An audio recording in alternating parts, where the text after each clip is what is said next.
अस्सलाम वालेकुम guys, welcome back to another vlog. एक नई वीडियो में आप सबको खुशामदीद कहता हूँ। आप देख सकते हैं कि बहुत धूप निकली हुई है मेलबर्न में इस वक्त। मैं अभी यूनिवर्सिटी में बैठा हूँ और बहुत कुछ रिसेंट दिनों में चेंजेस आ रही हैं ऑस्ट्रेलियन इमिग्रेशन से रिलेटेड, स्टडी वीज़ा से रिलेटेड, जो वर्क परमिट या टीआर जिसको कहते हैं, उससे रिलेटेड बहुत सारी चेंजेस आ रही हैं। तो काफ़ी लोग कह रहे थे कि इस पर कुछ अब हमें बताएं, इन्फॉर्मेशन दें। तो मैंने सोचा इस पर एक वीडियो बना दूँ, एक शॉर्ट सी। तो जैसा कि आप लोगों को मैंने अपनी पिछली वीडियोस में बताया है कि दिसंबर के अंदर ऑस्ट्रेलियन गवर्नमेंट एक माइग्रेशन पॉलिसी एक नई बनाई थी, जिसमें कहा था कि हम जो टीआर का जो ड्यूरेशन है वो हम 4 साल से कम करके वापस 2 साल पे ला रहे हैं। मतलब पहले ये होता था कि उन्होंने 2 साल की एक्सटेंशन दी हुई थी लोगों स्टूडेंट्स को, कि मतलब जहाँ पे उनको अगर एक बच्चा मास्टर्स कर रहा है या बैचलर्स कर रहा है उसको 2 साल की टीआर मिलती थी, पोस्ट स्टडी वर्क परमिट जिसको हम कहते हैं आसान लफ्ज़ों में। तो उस पर 2 साल की एक्सटेंशन थी, तो वो 4 साल का था। बट दिसंबर में उन्होंने बोला था कि हम इस चीज़ को ख़त्म करेंगे। तो अभी रिसेंट 25 अप्रैल को उन्होंने वो अनाउंसमेंट की है और उन्होंने बोल दिया है कि 1 जुलाई से जो 2 साल की एक्सटेंशन थी वो हो रही है ख़त्म। ठीक है, तो ये सुनकर बहुत सारे स्टूडेंट जो थे वो अपसेट हो गए, इंक्लूडिंग मी, क्योंकि हर कोई जो लास्ट से ख़ास तौर पर एडमिशन लेकर आया वो यही सोच के आता है यार कि चलो 4-5 साल का वर्क परमिट है, ठीक है, आराम सुकून से कर लेंगे। लेकिन अब चूँकि उन्होंने लिमिटेड कर दिया, तो अब हर बच्चे को एक एक कदम जो है बड़ा संभाल के और बड़ा देख बूझ के या समझ बूझ के उसको वो उठाना पड़ेगा। तो इस वजह से काफ़ी सारे लोगों में टेंशन पड़ गई। अब फॉर एग्जांपल जो कंप्यूटर के स्टूडेंट्स हैं सीएस के, तो आई थिंक उसमें कुछ ऑक्यूपेशन है जिसमें आपको 2 साल की एक्सपीरियंस चाहिए होता है स्किल असेसमेंट के लिए। तो उनकी टीआर ही 2 साल की है, तो वो 2 साल में कैसे 2 साल का एक्सपीरियंस पूरा करेंगे? ये एक बहुत बड़ा सवालिया निशान है। पेशिंग है जिसमें आपको थोड़ा सा ज़्यादा एक्सपीरियंस चाहिए या जिसमें आपको जॉब थोड़ी मुश्किल से मिलती है। और उसके अलावा भी 2 साल का टाइम पीरियड, मतलब जहाँ अचानक एक चीज़ आपको 4 साल की मिली है वो अचानक एक ख़त्म हो जाए तो बंदा वैसे ही पैनिक हो जाता है। ठीक है, तो ये जो न्यूज़ है, अब तो ये कि हम कह सकते हैं कि न्यू न्यूज़ तो नहीं है, क्योंकि दिसंबर में उन्होंने ऑलरेडी अनाउंस कर दिया था और ये सबको पता था कि होना ही होना है, बट डेट नहीं पता थी। अब उन्होंने डेट बता दिया 1 जुलाई 2024। इस डेट से पहले जो बच्चा भी टीआर अप्लाई कर रहा है उसको वही पुराने रूल्स के मुताबिक मिलेगी, लेकिन 1 जुलाई से ऑनवर्ड जो सी एप्लीकेशन सबमिट होंगी उन पर उनको 2 साल की टीआर मिलेगी। ठीक है, और एक और जो बहुत बड़ा इन्होंने एक चेंज लेकर आए हैं एज से रिलेटेड। पहले ये था कि अगर आपने ऑस्ट्रेलिया में टीआर लेनी है तो आपकी जो मैक्सिमम एज थी वो थी 50 ईयर्स ओल्ड या आई थिंक 45। वो अब उन्होंने कम करके 35 ईयर उन्होंने कर दी है। ठीक है, तो इससे क्या होगा, बहुत सारे लोग इससे इफेक्ट होंगे, ख़ासतौर पे वो लोग जो यहाँ पर आते हैं और वीज़ाज़ पर, जैसे विजिटर वीज़ाज़ पर आते हैं। ठीक है, और यहाँ आके स्टडी पे कन्वर्ट करवा लेते हैं। ठीक है, और स्टडी कंप्लीट करते हैं, बाद में टीआर लेके वो उस पाथवे पे लगते हैं। लेकिन जब उनकी एज ही 35 से ज़्यादा होगी तो वो तो टीआर के लिए एलिजिबल ही नहीं रहेंगे, तो उनको टीआर नहीं मिलेगी। ठीक है, और भी इसके अलावा काफ़ी सारे लोग हैं जो कि स्टडी वीज़ा में रहते हैं, ख़ास तौर पे जो रिसर्च के स्टूडेंट्स हैं उनमें कुछ लोग होते हैं जिनकी एज थोड़ी ज़्यादा हो जाती है, तो वो बाय द टाइम वो अपनी पीएचडी वगैरह कंप्लीट करेंगे या स्टडीज़ उनकी कंप्लीट होगी तो उनकी एज 35 से बढ़ जाएगी, तो वो लोग भी इसमें इफेक्ट होंगे। तो इसका भी उन्होंने बोला है कि 1 जुलाई से ये इम्प्लीमेंट होगा।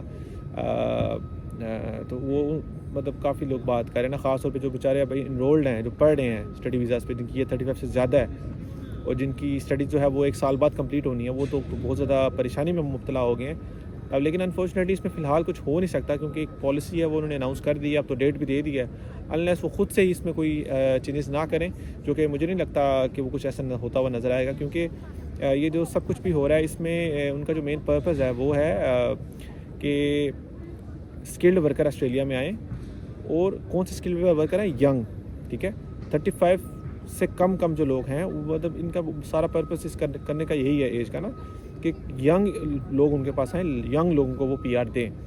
ठीक है, और इसके अलावा एक और जो इसमें जो चेंज आई है वो लास्ट ईयर में लास्ट कुछ डेज़ में शायद आप लोगों ने देखा हो कि पिछले 2-3 मंथ्स का स्टूडेंट वीज़ाज़ का डाटा रिलीज़ हुआ है, जो कि काफ़ी मिक्स उसमें देखे जा रहे हैं स्टैटिस्टिक्स। एक जो ग्राफ आया है उसमें वो बता रहे हैं कि पाकिस्तान से 20% वीज़ा रेशो थी मार्च के मंथ में, बट एक दो किसी ने स्टैट शेयर किए थे तो उसमें थोड़ी बेहतर थी। बट कुछ क्योंकि दोनों की राय यही थी कि ये हमने डिपार्टमेंट से ले लिया है या जहाँ मर्जी से डाटा लिया। बट ओवरऑल अभी वैसे तो जुलाई इंटेक साल का सबसे बड़ा इंटेक होता है, बहुत ज़्यादा लोग आते हैं, लेकिन जब से लास्ट माइग्रेशन स्ट्रेटजी इन्होंने अनाउंस की है, तब से इन्होंने स्टूडेंट वीज़ा बहुत ज़्यादा स्ट्रिक्ट कर दिए हैं। यूनिवर्सिटीज़ एडमिशन नहीं दे रही स्टूडेंट्स को। अभी लास्ट वीक्स में काफ़ी यूनिवर्सिटीज़ हैं जिन्होंने तो प्रॉपर बोल दिया था अपने एजेंट्स को मेल करके कि हमें इंडिया या नेपाल इन रीज़न से हम फ़िलहाल स्टूडेंट ही नहीं एक्सेप्ट कर रहे। क्यों? क्योंकि वहाँ से रिफ्यूज़ल रेट बहुत ज़्यादा है। तो रिफ्यूज़ल जब आते हैं तो एक यूनिवर्सिटीज़ की रैंकिंग इफेक्ट होती है, जो कि हमने लास्ट वीडियो में देख लिया था कि किस तरह से बहुत सारी यूनिवर्सिटीज़ के लेवल गिर गए थे। ठीक है, तो मतलब वो वाला ट्रेंड अभी तक तो नज़र नहीं आ रहा। अभी मई स्टार्ट हो गया है, आज 1 मई को मैं ये वीडियो बना रहा हूँ कि अभी तक तो जुलाई सेशन से रिलेटेड कोई ख़ास वीज़ाज़ वगैरह ग्रांट होते नज़र नहीं आ रहे। वीज़ाज़ ग्रांट होते हैं मोस्टली जो चाइनीज़ स्टूडेंट्स हैं, उनकी वीज़ा रेशो बहुत अच्छी है, हमेशा से उनकी 90+ रही है। ठीक है, जितना मर्जी स्ट्रिक्ट पॉलिसीज आ जाए उनको वीज़ाज़ मिलते हैं। तो लोग कहते हैं यार पता नहीं चाइनीज़ को क्यों वीज़ा इतना देते हैं। उसका रीज़न है कि भाई चाइनीज़ जो स्टूडेंट्स हैं ना, वो अपने साथ यहाँ पे बहुत सारा पैसा लेकर आते हैं। ठीक है, क्योंकि चाइना में बहुत सारे जो हैं बिलियनर्स और मिलियनर्स रहते हैं, वो अपने बच्चों को यहाँ पढ़ने के लिए भेजते हैं। तो उनके जो बच्चे ऐसे होते हैं वो तो यहाँ पे कोई काम तक नहीं करते। ठीक है, कोई भी काम नहीं करते, आते हैं यहाँ पे मेन CBD में रहते हैं, महंगे महंगे फ्लैट्स में रहते हैं। ठीक है, उनका मतलब अपने सब बहुत ज़्यादा वो ना डॉलर्स लेकर आते हैं। तो वो लोग ऑस्ट्रेलिया की इकॉनमी में ज़्यादा कंट्रीब्यूट करते हैं as compare to other international students. ठीक है, इस वजह से, क्योंकि बाकी जो भी आते हैं हमारे साउथ एशियन रीजन से आते हैं, काफ़ी पाकिस्तान से काफ़ी सारे लोग आते हैं, इंडिया से आते हैं, नेपाल, हर जगह से वो आके अपने कोर्स चेंज कर लेते हैं। ठीक है, फर्स्ट सेमेस्टर में वो 15,000 पे करके हैं, सेकंड में वो आके सिर्फ 6-7 हज़ार पे करेंगे। तो ये करके रीज़न होता है, और इस वजह से हमेशा से चाइना स्टूडेंट्स की जो वीज़ा रेशो है वो हमेशा ज़्यादा रही है। और इसके अलावा अभी जो लोग वेट कर रहे हैं कि हम अप्लाई करें, हम ना करें, या हमारा वीज़ा आया या नहीं आया, उन सबको मेरी तो ये एडवाइस यही है कि भाई सबसे पहले कोशिश करें कि आप ग्रुप ऑफ 8 की जो यूनिवर्सिटीज़ हैं उनको टारगेट करें, क्योंकि वो वाहिद यूनिवर्सिटीज़ हैं जिसमें कोई ख़ास उन पे इम्पेक्ट नहीं पड़ा इस सारी चेंजेस का। ये ख़ुद भी उन्होंने एक रिपोर्ट शाया की थी, न्यूज़ में आया था कि जो ग्रुप ऑफ 8 यूनिवर्सिटीज़ हैं वो इस सारे प्रोसेस से बिल्कुल भी इफेक्ट नहीं हुई या बहुत कम हुई, उल्टा उनमें इनरोलमेंट बढ़ी हैं। जबकि बाकी यूनिवर्सिटीज़ को अगर हम फॉलो करें तो उनका जो डाटा है वो अनफॉर्चुनेटली बहुत बुरा है। मतलब बहुत कम बच्चे उन्हें इनरोल किए हैं और एडमिशन बहुत कम को दिए हैं। तो लिहाजा टारगेट करें, कोशिश करें अगर आप अफोर्ड कर सकते हैं, क्योंकि ग्रुप ऑफ 8 यूनिवर्सिटीज़ बहुत महंगी यूनिवर्सिटीज़ हैं। तो उसका रीज़न भी है कि वो QS की टॉप 100 रैंकिंग में आती हैं, जिसमें से 8 यूनिवर्सिटीज़ आई थिंक, जिसमें से 4 तो टॉप 20 में आती हैं। तो इस करके ना उनकी एंट्री रिक्वायरमेंट भी बहुत ज़्यादा स्ट्रिक्ट हैं, उनकी फीसिस भी बहुत ज़्यादा हाई हैं। बट आप कोशिश करें कि अगर आप अफोर्ड कर सकते हैं तो आप मोस्ट वेलकम, आप ज़रूर उनमें अप्लाई करें। अगर नहीं कर सकते कोई मसला नहीं, और जो लेवल 1 की यूनिवर्सिटीज़ हैं कोशिश करें कि लेवल 1 की यूनिवर्सिटी को टारगेट करें, क्योंकि लेवल 1 की यूनिवर्सिटी जो होती है उनमें फिर भी वीज़ा रेशो बेहतर होती है as compare to level 2 and level 3।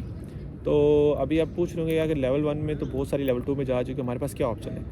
देखिए, रीजनल में तो बहुत कम ऑप्शन रह गए हैं, मेलबर्न और सिडनी में फिर भी आपके पास ऑप्शन है। अगर मेलबर्न की बात करें तो मेलबर्न में हमारे पास डीकन यूनिवर्सिटी, RMIT यूनिवर्सिटी, ये 2 लेवल 1 की अच्छी यूनिवर्सिटी अभी भी मौजूद है। एक और भी है ऑस्ट्रेलियन कैथोलिक यूनिवर्सिटी, हाँ वो भी मेलबर्न में ही है, वो भी आपकी लेवल 1 में है। और अगर आप सिडनी की बात करें तो सिडनी में आपके पास आ जाती है मैक्वायर यूनिवर्सिटी, और मैक्वायर के अलावा आई थिंक ग्रुप ऑफ 8 की 2 यूनिवर्सिटीज़ हैं, यूनिवर्सिटी ऑफ सिडनी और university of New South Wales. So इस तरह करके जो भी आपके पास ऑप्शन है लेवल 1 यूनिवर्सिटी का, उसमें अप्लाई करें। कोशिश करें लेवल 1 की यूनिवर्सिटी में अप्लाई करें। और अनलेस आपको कहीं भी एडमिशन नहीं मिला तो ही आप लेवल 2 को फॉलो करें, नहीं तो आप अपनी प्रायोरिटी रखें कि लेवल 1 में अप्लाई करें। और अभी भी टाइम बहुत ज़्यादा पड़ा हुआ है, जुलाई इनटेक का, जितना जल्दी हो सकता है आप अप्लाई करें। अगर आपके पास COE आ गया है तो फ़ौरन से वीज़ा फाइल कर दें, हालात बेहतर होने का वेट ना करें, क्योंकि अभी जो पॉलिसीज़ हैं ये जुलाई तक ये ऐसी ही रहेंगी। और वो जुलाई के बाद पता नहीं किस तरह की स्ट्रिक्टनेस होती है या क्या होता है, वो अभी कुछ नहीं कह सकते। तो ये राइट टाइम है अप्लाई करने का, ताकि आप जो है जुलाई इनटेक को कैच कर लें। उम्मीद है कि by the end of May या by the start of June थोड़ा सा वीज़ा रेशो इंप्रूव हो जाए, क्योंकि जुलाई में बहुत सारे बच्चे आते हैं। लास्ट ईयर भी आए थे जिस तरह मैं आया था, तो मोस्ट लाइकली वो वीज़ा कुछ ना कुछ लोगों को देंगे। बहुत ज़्यादा स्ट्रिक्टनेस कर रहे हैं, बिला वजह छोटे छोटे रीज़न पर रिफ्यूज़ कर रहे हैं, बट वीज़ास आ रहे हैं। और उम्मीद है कि इंशाल्लाह आने वाले दिनों में वीज़ा रेशो कुछ बेहतर होगी। तो लिहाजा अगर आपके पास COE है या आप अभी अनकंडीशन आपके पास ऑफर लेटर है, आपने फ़ीस पे नहीं की और आप वेट करें कि हालात बेहतर हो, तो मेरी आप सबसे रिक्वेस्ट है कि अभी और मज़ीद वेट ना करें, फ़ौरन से पहले वीज़ा फाइल कर दें अल्लाह का नाम लेकर, और दुआ करें और अपना SOP पर जितना मर्जी हो, जितना अच्छा हो सकता है काम करें, अच्छे से आंसर दें, और आप वीज़ा अफसर को प्रूव करें कि आप वाकई जेन्युइन स्टूडेंट्स हैं। और ये कैसे प्रूव होगा? आपके SOP से, आपके आंसर से, GST के जो आंसर हैं, 4 क्वेश्चंस के आंसर हैं, वो अच्छे से लिखें, अपने कंसल्टेंट से मशवरा करें, अच्छा आंसर लिखें और जेन्युइनली शो करें कि आप एक जेन्युइन स्टूडेंट हैं और आप बताएं कि आप पढ़ाई करके वापस पाकिस्तान या अपने होम कंट्री वापस जाएंगे। ठीक है, तो आज की वीडियो को यहीं पे ख़त्म करते हैं। धूप बहुत ज़्यादा सख्त हो रही है, बस यही मेलबर्न के रोले हैं। अभी कल तक सुबह तक इतनी ठंड थी, तो अभी मैंने कहा चलो धूप में बैठता हूँ, अभी थोड़ी देर बाद बैठा हूँ, अभी धूप चुभने लग गई है। तो अभी यहाँ से निकलते हैं, कुछ यूनिवर्सिटी में काम वगैरह करते हैं और आपसे इंशाल्लाह मुलाकात होगी अगली वीडियो में। अगर आपको वीडियो पसंद आई है तो वीडियो को लाइक करें, चैनल को सब्सक्राइब करें। फेसबुक पर भी मैंने अपना पेज बनाया है, उसको भी काइंडली जाके फॉलो करें, नीचे मैं लिंक डाल दूँगा डिस्क्रिप्शन पे। और कोई भी क्वेश्चन है तो नीचे कमेंट डाउन कर दें, नहीं तो मुझे इंस्टाग्राम पे रीच आउट करें, मेरा यूज़र नेम है @numan riaz1। ठीक है, और तब तक आप अगली वीडियो तक अपना ख्याल रखें। अल्लाह हाफ़िज़।